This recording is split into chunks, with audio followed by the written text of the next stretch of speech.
नमस्कार, स्वागत है आप सभी का। मैं हूं आपके साथ शाफनी पटनायक। बुलेटिन की शुरुआत करेंगे जहां पर कन्नौज से जानकारी मुगल गार्डन का नाम बदले जाने को लेकर अखिलेश यादव ने सरकार पर जमकर निशाना साधा। अखिलेश यादव ने नाम बदलने को लेकर कहा कि हमारा आपका नाम भी अमृत घर कर दिया जाए। इससे भी बड़ा सवाल यह है कि बीजेपी के लोग किसी को स्वीकार नहीं कर सकते। यह तो नाम कल हमको मंदिर में दर्शन करने नहीं जाने दिया। क्या बीजेपी के लोग तय करेंगे कि कौन क्या करेगा? मुगल गार्डन का बीजेपी के लोग नाम तय करेंगे। शर्म आनी चाहिए भारतीय जनता पार्टी के लोगों को। अखिलेश यादव कन्नौज में कराए हुए कामों को लेकर भी बोले कि इनका नाम भी बदल दो, अमृत म्यूजियम कर दो, अमृत मेडिकल कॉलेज कर दो, इंजीनियरिंग कॉलेज को अमृत शौचालय भी कर दो। क्यों नहीं करते हो ये सब? क्यों इज्जत घर नाम रखा है? एक्सप्रेस वे पर रुककर पूर्व मुख्यमंत्री अखिलेश यादव ने पार्टी कार्यकर्ताओं और पत्रकारों से वार्ता में भाजपा सरकार पर जमकर निशाना साधा।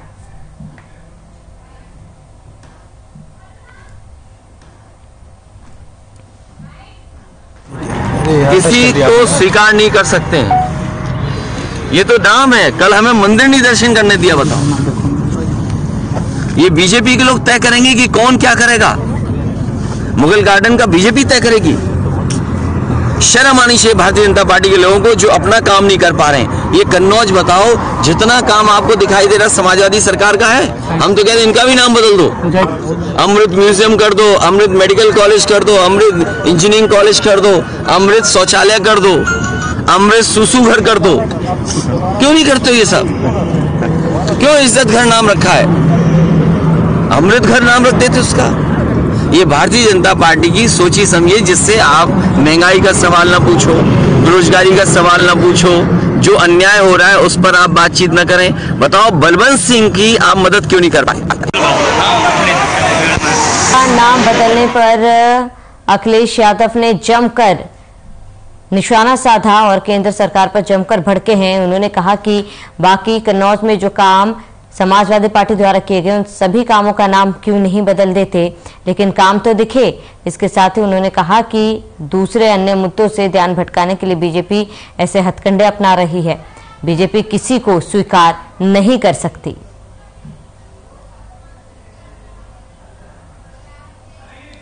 तो सनातन धर्म के पावन ग्रंथ रामचरितमानस पर सपा नेता स्वामी प्रसाद मौर्य की अभद्र टिप्पणी से आपको बताते कि विवाद थमने का नाम नहीं ले रहा। कन्नौज सांसद सुब्रत पाठक की ओर से अखिलेश यादव और स्वामी प्रसाद मौर्य को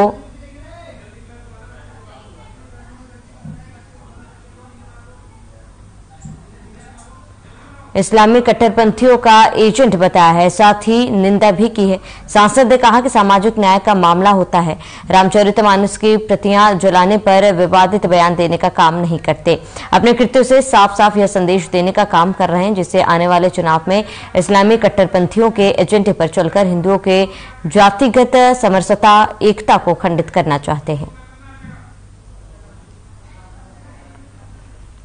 स्वामी प्रसाद मौर्य की टिप्पणी, सांसद सुब्रत पाठक ने उनकी टिप्पणियों पर आरोप लगाया है। स्वामी प्रसाद मौर्य को कट्टरपंथी बताया है। तो स्वामी प्रसाद मौर्य की टिप्पणी से विवाद लगातार बढ़ता जा रहा है। वहीं सांसद सुब्रत पाठक ने भी उन पर आरोप लगाया और कहा कि स्वामी प्रसाद मौर्य एक कट्टरपंथी व्यक्ति है।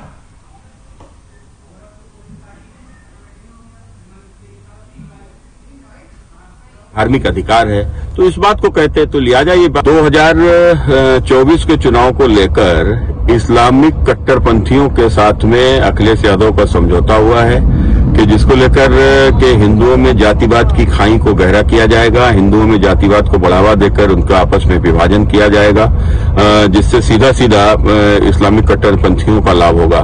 तो निश्चित रूप से इस्लामिक कट्टरपंथियों के एजेंट के रूप में अखिलेश यादव जी और स्वामी प्रसाद मौर्य काम कर रहे हैं कि हिंदुओं में विभाजन हो। अगर ये सामाजिक न्याय की बात कर रहे होते तो रामचरितमानस के ऊपर सवाल उठा रहे हैं। तो गोरखपुर में कारागार राज्य मंत्री सुरेश राही की कार दुर्घटनाग्रस्त हो गई। दुर्घटना में कार का अगला हिस्सा पूरी तरह से क्षतिग्रस्त हो गया। हालांकि मंत्री राही को इस दुर्घटना में चोट नहीं आई है। सुरेश राही लखनऊ से देवरिया जा रहे थे और तभी यह हादसा हुआ।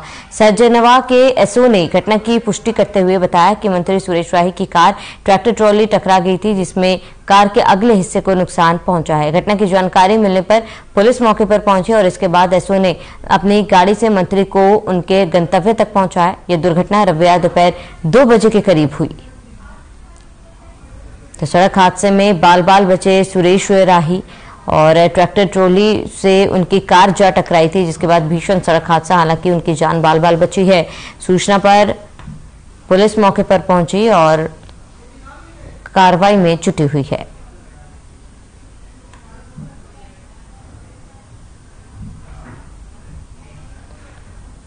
तो सूचना पर संजनवा पुलिस वहां पर पहुंची और आगे की कार्रवाई में जुटी हुई है। सड़क हादसे में बाल बाल बचे सुरेश राही, उनकी कार जो थी ट्रैक्टर ट्रॉली से जा टकराई थी, जिसके बाद गाड़ी दुर्घटनाग्रस्त हुई थी।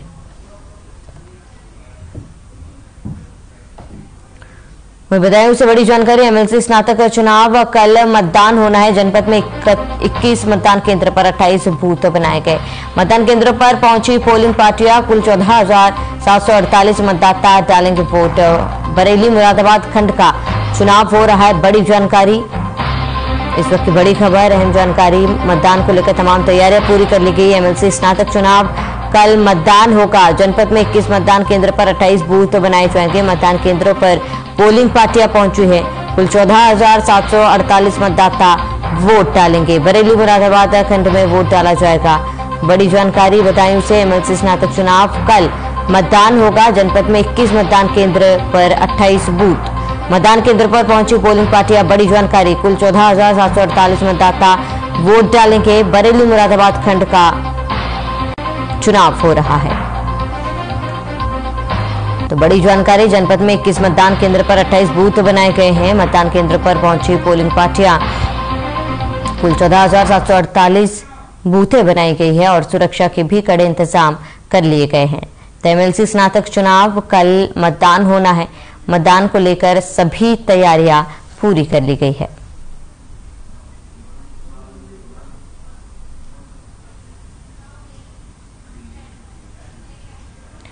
उन्नाव से बड़ी खबर, चुनाव को लेकर पोलिंग पार्टियां रवाना हो चुकी। शिक्षक और स्नातक एमएलसी चुनाव के लिए मतदान होगा। स्नातक के लिए 27 केंद्रों पर मतदान होगा। शिक्षक एमएलसी के लिए 20 केंद्रों पर मतदान होगा। कल सुबह 8 बजे से शाम 4 बजे तक मतदान होना है। बड़ी जानकारी आपको बता दें, इस वक्त की बड़ी खबर, अहम जानकारी, शिक्षक एमएलसी के लिए 20 केंद्र बनाए गए। इस वक्त की बड़ी खबर, अहम जानकारी आपको बता रहे हैं। उन्नाव से चुनाव को लेकर पोलिंग पार्टियां रवाना हो चुकी है। शिक्षक और स्नातक एमएलसी चुनाव के लिए मतदान होगा। स्नातक के लिए 27 केंद्रों पर मतदान होगा। शिक्षक एमएलसी के लिए 20 केंद्रों पर मतदान होगा। बड़ी जानकारी, कल सुबह 8 बजे से शाम 4 बजे तक वोटिंग होगी। वोटिंग को लेकर सभी तैयारियां कर ली गई है।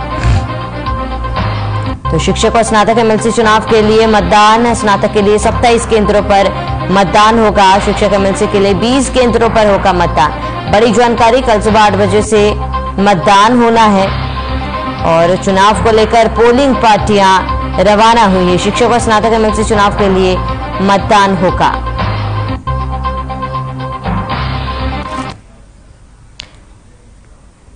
तो चुनाव को लेकर तैयारियां कर ली गई है। स्नातक के लिए 27 केंद्रों पर मतदान होगा और ये तस्वीरें आप देख सकते हैं किस तरीके से सुरक्षा के भी पुख्ते इंतजाम कर लिए गए हैं। और वहीं पोलिंग बूथ के लिए तमाम पार्टियां रवाना हो चुकी है। पोलिंग पार्टियां रवाना हो चुकी है और कड़ी सुरक्षा के बीच कल मतदान किया जाएगा।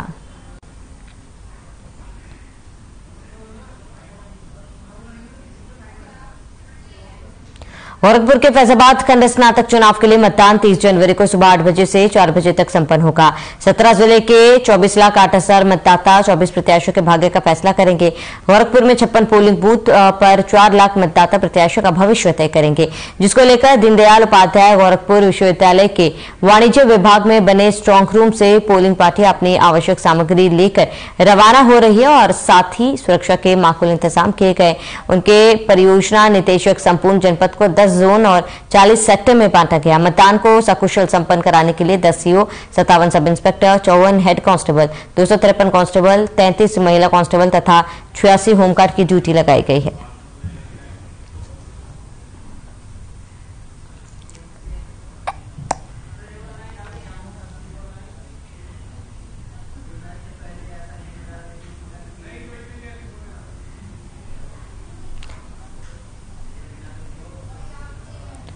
तो अयोध्या के स्वामी ज्वियर करपात्री महाराज मां विंध्यवासिनी का दर्शन पूजन करने पहुंचे और मां विंध्यवासिनी का दर्शन पूजन विधि विधान के अनुसार की गई।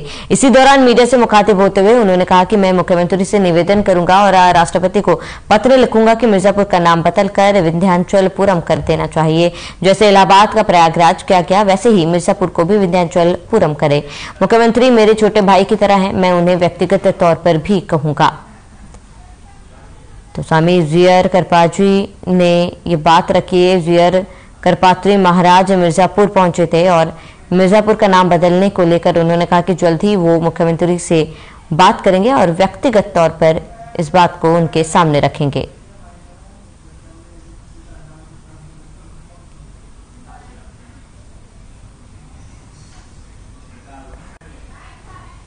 करपात्री महाराज जी, आइए उनसे जानते हैं।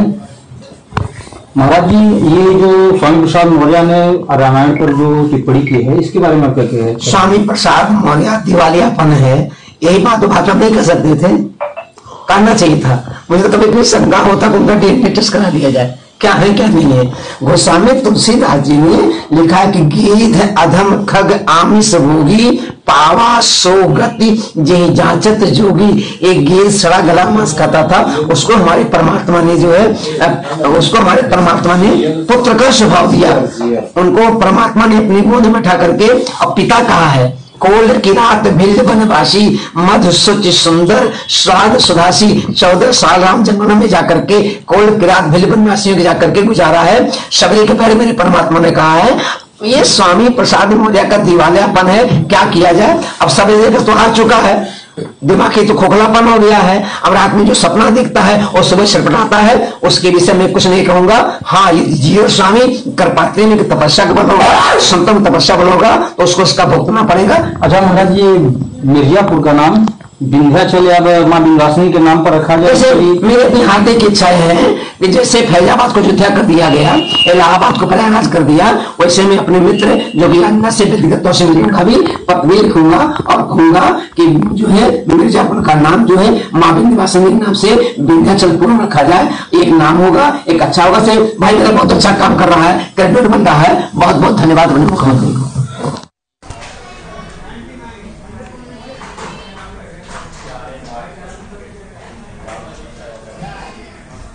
फतेहपुर पुलिस अधीक्षक राजेश कुमार सिंह ने रिजर्व पुलिस लाइन के सम्मेलन कक्ष में सैनिक सम्मेलन किया गया, जिसमें थाने से आए आरक्षियों की समस्या को सुनकर निस्तारण करने के निर्देश दिए। सभी क्षेत्राधिकारी, थानों के प्रभारी निरीक्षक, थानाध्यक्ष व शाखा प्रभारियों के साथ गोष्ठी की गई। अवैध शराब निष्कारण एवं बिक्री के विरुद्ध अभियान चलाकर आवश्यक कार्रवाई के लिए निर्देशित किया गया। थाना प्रभारियों को अपराधियों के विरुद्ध निरोधात्मक कार्रवाई करने एवं रात्रि गश्त बढ़ाने को कहा गया था।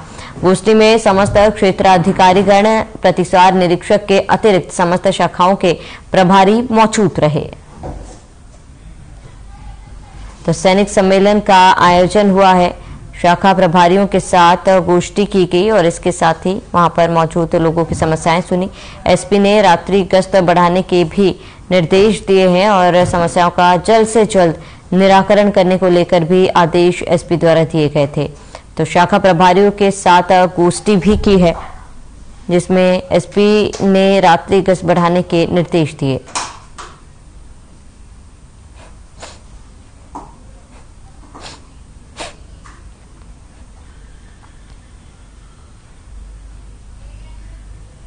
राजधानी लखनऊ के पारक क्षेत्र में अधिवक्ताओं ने समरसत्ता भोज का आयोजन किया। लखनऊ बार एसोसिएशन निर्वाचित के उपाध्यक्ष अनुज कुमार यादव ने पारक क्षेत्र के हंसखेड़ा में अधिवक्ता साथियों के मध्य समरसत्ता भोज का आयोजन किया। बड़ी संख्या में अधिवक्ताओं ने समरसत्ता भोज में हिस्सा लिया। समरसत्ता भोज में बड़ी संख्या में लोगों ने हिस्सा लिया, जहां अधिवक्ता, आपको बता दें कि पारक क्षेत्र में अधिवक्ताओं ने आयोजन किया था।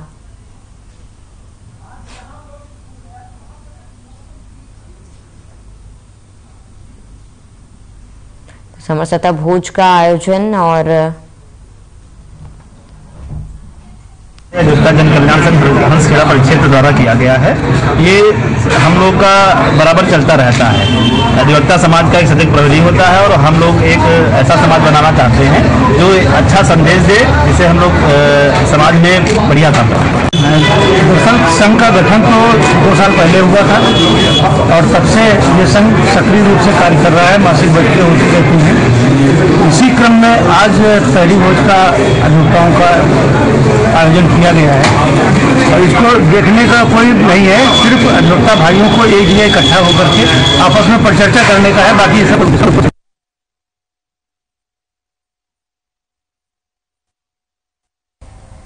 खबर बरेली से है, जहां एक अनियंत्रित कार रोड किनारे गहरे तालाब में जा गिरी, जिसमें 5 लोग सवार थे।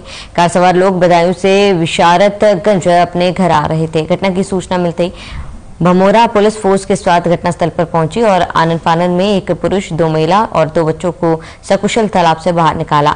लोगों को सकुशल उनके घर पहुंचाया गया और क्रेन की मदद से कार को भी बाहर निकाला गया। बता दें, भमोरा पुलिस का यह पहला सराहनीय काम नहीं है। इससे पहले भी सरदार नगर में एक स्मैकिये ने अपने आप को घर में बंद कर आग लगा दिया था। भमोरा पुलिस ने उस व्यक्ति को भी जलती आग से सकुशल निकाला था और अगर उस वक्त भमोरा पुलिस मौके पर नहीं पहुंचती तो किसी की जान भी जा सकती थी। इन दिनों भमोरा पुलिस का यह कृत्य खूब सुर्खियों बटोर रहा है।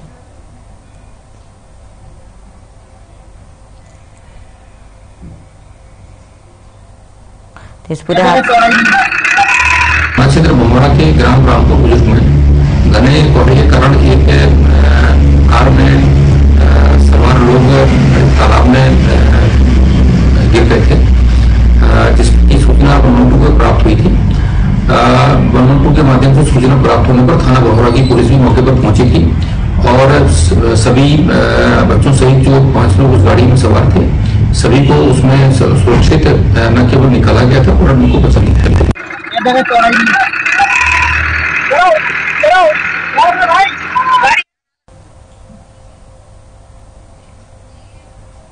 खबर बरेली से, जहां थाना भूता के ग्राम मिर्जापुर के रहने वाले पंचम लाल ने एसएसपी अखिलेश कुमार चौरसिया को प्रार्थना पत्र सौंपा। बता दें कि प्रार्थना पत्र रास्ते के विवाद को लेकर था, जिसमें बताया गया कि गांव के दबंगों ने 6 दिन पहले रात करीब 9 बजे 20 दबंगों ने घर में घुसकर हथियारों से लैस हमला किया, जिसमें कई महिलाएं और कई लोग घायल हो गए थे। वहीं मामले की सूचना मिलते ही मौके पर पहुंची पुलिस ने आरोपियों पर कोई कार्रवाई नहीं की। तो पंचम लाल ने प्रार्थना पत्र सौंपा था, जिसमें आपको बता दें कि बदमाशों ने हमला किया था, जिसके बाद न्याय की गुहार लगाई थी। एसएसपी को प्रार्थना पत्र सौंपा क्योंकि इस पर कोई भी कार्रवाई पुलिस द्वारा नहीं की गई थी।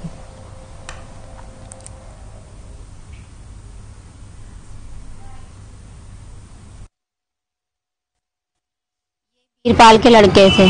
क्यों हुई, क्या बात थी? यही रास्ते के चक्कर में साहब। फिर पुलिस ने कार्रवाई करी? जी कुछ नहीं करी। थाने गई थी आप? जी कुछ नहीं हुआ, उन लोगों ने पैसा भर दिया।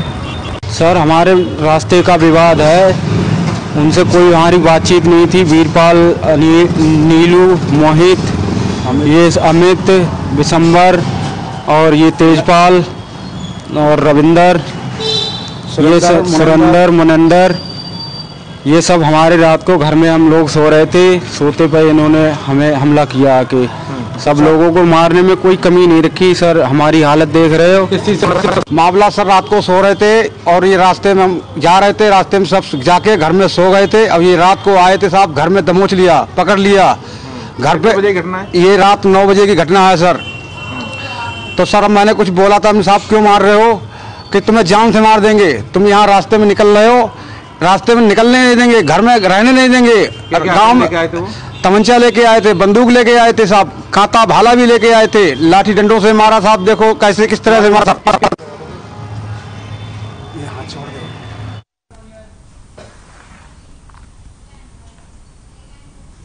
तो रामपुर में एक युवक की गोली मारकर हत्या कर दी गई। शव खून से लथपथ हाईवे किनारे पड़ा मिलने से क्षेत्र में सनसनी फैल गई। सूचना पर पहुंची पुलिस ने शव को कब्जे में ले लिया। घटनास्थल पहुंची फॉरेंसिक टीम ने जांच के लिए नमूने लिए और फॉरेंसिक लैब भेज दिया। पुलिस ने शव की तलाशी ली, तो मृतक की जेब से आधार कार्ड, मोबाइल, चार्जर और नकदी बरामद हुई। पुलिस की सूचना पर घटनास्थल पहुंचे परिजनों ने मृतक की पहचान 28 वर्षीय सचिन निवासी मोहल्ला चंदन नगर थाना जिला जनपद बरेली के रूप में की है।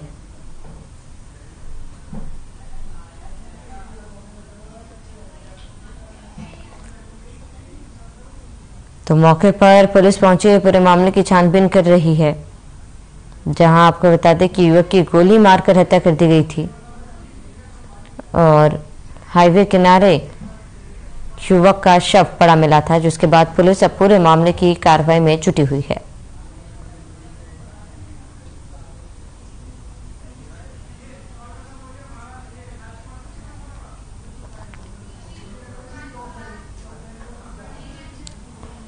खबर कानपुर से है, जहां श्यामनगर के गैलेक्सी अपार्टमेंट में भीषण आग लगी। आग लगने से अपार्टमेंट में अफरा तफरी का माहौल बन गया।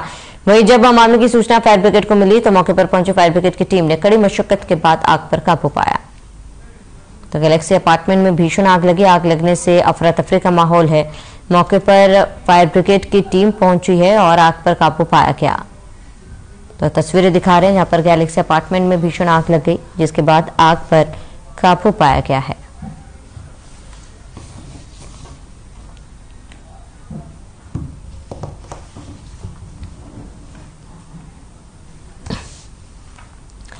तो आग लगने से अफरा तफरी का माहौल बन गया था, जहां पर फायर ब्रिगेड की टीम को बुलाकर आग पर काबू पाया गया और मौके पर फायर ब्रिगेड की टीम पहुंची। हालांकि आग किस तरीके से लगी है इस बात का पता नहीं चल पाया। पूरे मामले की जांच में पुलिस जुटी हुई है।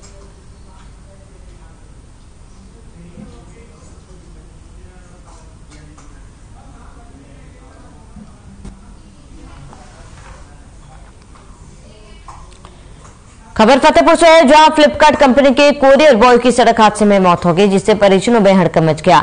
बता दें हादसा शाह कस्बे में उस वक्त हुआ जब युवक डिलीवरी देने के बाद बाइक से वापस लौट रहा था कि तभी एक तेज रफ्तार ट्रक ने उसे जोरदार टक्कर मार दी और युवक की मौके पर ही मौत हो गई। मृतक युवक गडरियन पुरवा गांव का रहने वाला है और कोरियर कंपनी में डिलीवरी बॉय का काम करता है। हादसे की सूचना लगते ही पुलिस ने एम्बुलेंस की मदद से मृतक के शव को कब्जे में लेकर पोस्टमार्टम के लिए भेजते हुए पूरे मामले में जांच पड़ताल शुरू कर दी। परिजनों ने बताया कि युवक घर से खाना खाने के बाद निकला था और कोरियर देने शाह कस्बे गया था। वहां से लौटते समय हादसा हो गया।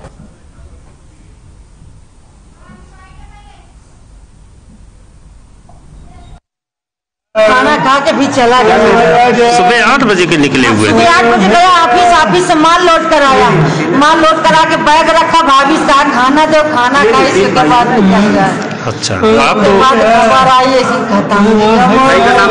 शाह कस्बे का मामला है और ये फ्लिपकार्ट में काम करते हैं, कोरियर सर्विस का काम करते हैं और ट्रक से और बाइक से एक्सीडेंट हुआ है और ये हालत में जो देखा है अपने जिस हालत में लाया है।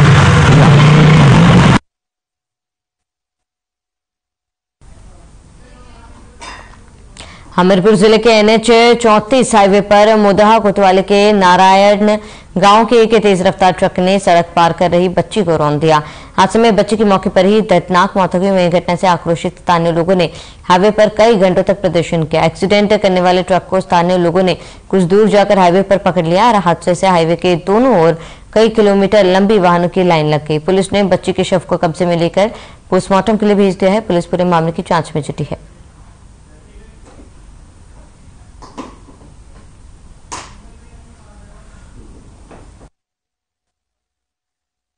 है रोड निकल के जा रही थी कहीं ट्रक यहाँ इतनी स्पीड से चलते हैं कि मेरे ख्याल में रोज एक एक्सीडेंट होता है जिसमें किसी न किसी की हत्या होती है। गांव के लोग और आसपास के लोगों ने कई बार आंदोलन किया। जब घटना होती है तब लोग आक्रोशित होते हैं, तब आंदोलन करते हैं कि यहाँ डिवाइडर बने। डिवाइडर न बने तो कम से कम ब्रेकर बने जिसमें ट्रक ड्राइवरों की स्पीड कम हो। उसके बाद भी शासन प्रशासन का इस तरह कोई ध्यान नहीं जाता है।